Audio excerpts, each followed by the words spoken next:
राधे राधे। जी गुरुजी हम 3 दिन से आपके दर्शन कर रहे हैं, फिर भी मन नहीं भर रहा। आप इतने सुंदर हो, हमसे कुछ कह नहीं जाता। क्या कहना है आपको? आप रो क्यों रहे हैं? बताओ बेटा, आप क्यों रो रहे हैं? बोल दो बेटा, बताओ क्यों आप रोइए मत, ये बताओ क्यों रो रहे हैं आप? आपसे बात करने का पहली बार मौका मिला है। तो कर लो, रो मत, बस बात करो। क्या बात करनी? कहाँ से हो आप? लुधियाना।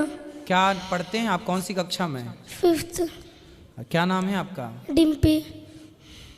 डिब्बी। हाँ जी। तो वृंदावन पहली बार आए हैं? नहीं, दूसरी बार। तो बिहारी जी का दर्शन हुआ? हाँ जी। और कथा सुनते हैं? हाँ जी। अब पूछो, क्या पूछना है? गुरुजी, गले में तुलसी माला पाने के बाद लहसुन प्याज क्यों नहीं खाते?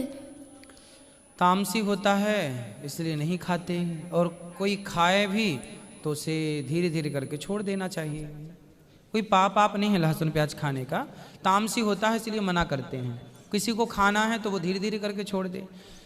लोग कहते हैं कि उससे स्वाद बढ़ता है, ऐसा नहीं है। गौरी गोपाल भगवान में प्रसाद बनता है, आप बिना लहसुन प्याज का है, आप खा के देखिए, आपके घर से ज़्यादा स्वादिष्ट है, बिना लहसुन प्याज का है। और तो ये धीरे धीरे जो मानसिकता है ना बेटा, खाने की लोगों की अब आदत हो गई है, तो उसके बिना, अब जैसे कुछ लोग ना चाय ना पिए तो वो जमाते रहते हैं सवेरे से, चाय नहीं, वैसे मन नहीं लग रहा है, चाय नहीं, मन नहीं लग रहा है। अब हम लोग चाय कभी पीते ही नहीं हैं।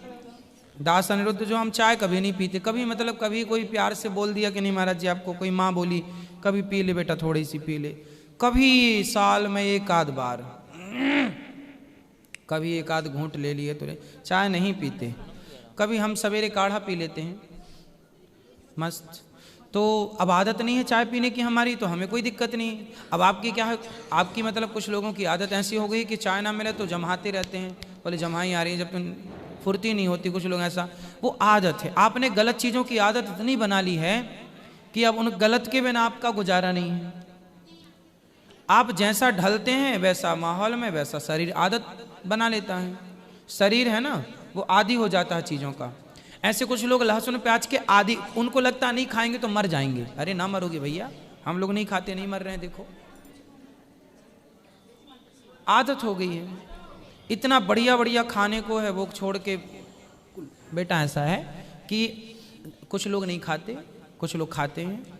तो कुल मिला के भगवान का चिंतन करना चाहिए, चाहे खा के करो चाहे ना खा के करो। और जब चिंतन में मन लग जाएगा भगवान में, तो अपने आप छूट ही जाएगा। बोलो गुरुजी राधे राधे। राधे राधे। गुरुजी राधे राधे। खुश रहिए। मैं नासिक पंचवटी से आया हूँ। हाँ, बिल्ली रखना शुभ होता है क्या अशुभ होता है? बिल्ली रंगना? हाँ। बिल्ली को कलर कर दो आप। बिल्ली बिल्ली जो रहता है घर पे। बिल्ली? हाँ। म्याऊं म्याऊं? हाँ म्याऊं म्याऊं। तो क्या करना है बिल्ली को?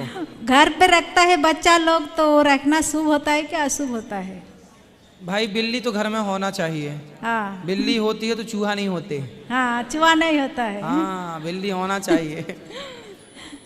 लेकिन कैद नहीं करना चाहिए बिल्ली। पहले ये सब जो बिल्ली है, कुत्ता है, गाय है, ये सब ना हम सबके पूरक थे। समाज में इतनी तरक्की हो गई कि अब बेचारी बिल्ली की जगह नहीं, बिल्ली रहती। पहले चूहा कम थे, पता है आपको? अब चूहा इतने मोटे मोटे हैं, अब बिल्ली नहीं है, तो बिल्ली का होना जरूरी है। सबको अपने अपने घर में एक एक बिल्ली। अब हम कह देंगे रखना चाहिए तो लोग बिल्ली को साथ में सुलाने लग जाएंगे। राधे राधे गुरु। तो बिल्ली जो अपने घरों में, गांव में नहीं आती जाती, वैसी वाली बिल्ली गांव में, घर में सबके होना चाहिए। मतलब गांव में बिल्ली होती थी और आती थी रात को चूहा हुआ देख के अपना, तो वैसी बिल्ली पालो। मतलब किसी को बंधन में मत रखो, वरना बिल्ली बिल्ली सब होनी चाहिए। जीव है भाई, कहाँ जाएंगे हम? गृहस्थों के घर से ही इन सबका गुजारा होता है। कुत्ता है, बिल्ली है, गाय है, तो कुत्ते को रोटी, एक रोटी, गांव भर का आदमी एक एक रोटी कुत्ते को देगा तो कुत्ते का पेट भर जाएगा। गाय को गांव भर के लोग एक एक रोटी देंगे, गाय का पेट भर जाएगा। ऐसे बिल्ली भी कहीं धोखे धड़ाई दूध में लगा चुप काप चाप पी लेती है, उसका मस्त। चलो आप। राधे राधे गुरु जी। जी गुरु जी घर पे कान्हा जी हैं, जैसे हम रात को विश्राम करते हैं बेड पे, कि कान्हा जी हमारे साथ बेड पे रात को विश्राम करते हैं, ये गलत है कि सही? नहीं, अपने साथ भगवान को क्यों सुलाना? भगवान का बिस्तर अलग हो, मंदिर में भगवान का सुंदर सी सैया हो, वहाँ चलो। अपने साथ क्यों? अपन तो अशुद्ध होते हैं। गुरु जी जैसे अब ठंड चल रही है, हम भगवान को अगर उनके बेड पे सुलाते हैं, हाँ तो बढ़िया उड़ा दो रजाई छोटी सी। तो वो सब समान है गुरु जी। फिर भी सुबह जब ठाकुर जी को उठाते हैं, ठाकुर जी ठंडे हुए होते हैं। कोई बात नहीं, उनकी फिर बढ़िया सी पाँव दबा के मालिश कर दो, फिर गर्म हो जाएंगे। ठीक है ठाकुर गुरु जी। रात यही सपना आया था मेरा, मैं आपसे यही प्रश्न पूछना चाहता था, और आप रात सपने में आके मुझे ये सब कुछ बोल के गए हो। जय श्री राधे गुरु। जय श्री